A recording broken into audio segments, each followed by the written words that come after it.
Top quality और consistent performance के लिए सिर्फ सिल्वर पंप्स। टॉप क्वालिटी और कंसिस्टेंट परफॉर्मेंस के लिए सिर्फ सिल्वर पंप्स, नाम याद रखना।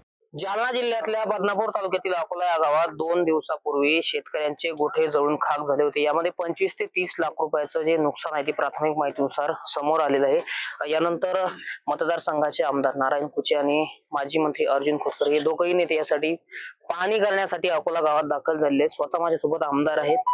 काय तुमच्या निदर्शनास प्राथमिक माहिती या ठिकाणी आली?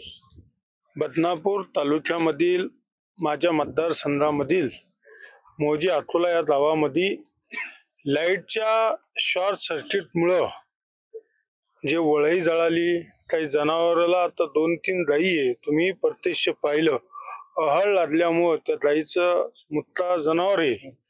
आज त्याचाही परिणाम असा झाला की मी शेतकरी त्या रोजी आलोय, परवाच्या दिवशी आलो तेव्हा शेतकरी त्याला औषध वगैरे लावित होते। काही पशुसंवर्धनचे सगळे अधिकारी बोलून कामाला लावले, पंचनामा केला।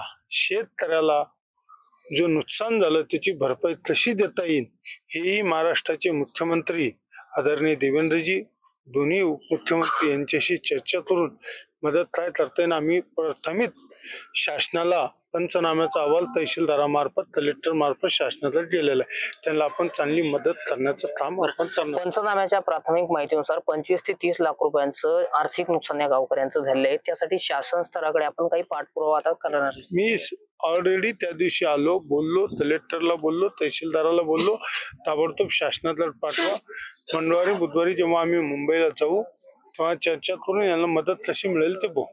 आपल्या सोबत आमदार आणि माजी मंत्री अर्जुन खोतकर आहेत। हो, काय सांगाल? चारा मोठ्या प्रमाणात या ठिकाणी जळून खाक झालेला आहे, मोठं नुकसान झालेलं आहे। नाही, अत्यंत वाईट आणि दुर्दैवी हा प्रकार आहे। जे झालं ते भरून तर आणू शकत नाही, परंतु अशा परिस्थितीमध्ये माननीय आमदार नारायणराव कुचे आणि दिलीपजी राठी पार्श्वभूमी परिवार हा मदतीला या ठिकाणी धावला। मला माननीय भाऊसाहेब घुगेने या संदर्भात अगोदरच कळवलं होतं, परंतु आज दिलीप शेठ राठी काही चारा घेऊन गावात आलेले आहेत आणि मला असं वाटतं की आमदार साहेब यामध्ये पूर्णपणे इन्व्हॉल्व आहेत। ते सर्व गोष्टी बघतात। आपत्ती व्यवस्थापन असेल, माननीय मुख्यमंत्री असेल, मुख्यमंत्र्यांचे अत्यंत निकटवर्ती स्नेही आणि विश्वासपात्र आमदार आहेत। त्यामुळं निश्चितपणे जे काही नुकसान झालं या नुकसान भरपाई आम्ही शेतकऱ्याला मिळवून देऊ आणि मला असं वाटतं की त्यांचं मनोबल वाढवणं महत्वाचं होतं। अशा परिस्थितीत जे घाबरलेले आहेत किंवा भयभीत झालेले आहेत अशा परिस्थितीत लोकांच्या पाठीमागे उभं राहणं गरजेचं होतं। ते आमदार साहेब, आम्ही सर्व जिल्हा प्रमुख, आमचे शिवसेनेचे आणि पार्श्वभूमी परिवार या लोकांच्या पाठीमागे उभा आहेत। मदतीचा होईल पुढे। आज आम्ही चारा घेऊन आलो, पण पुढे ही पत्रे वगैरे काय जे लागतील तर त्या संदर्भामध्ये आम्ही मदतीची भूमिका घेऊ।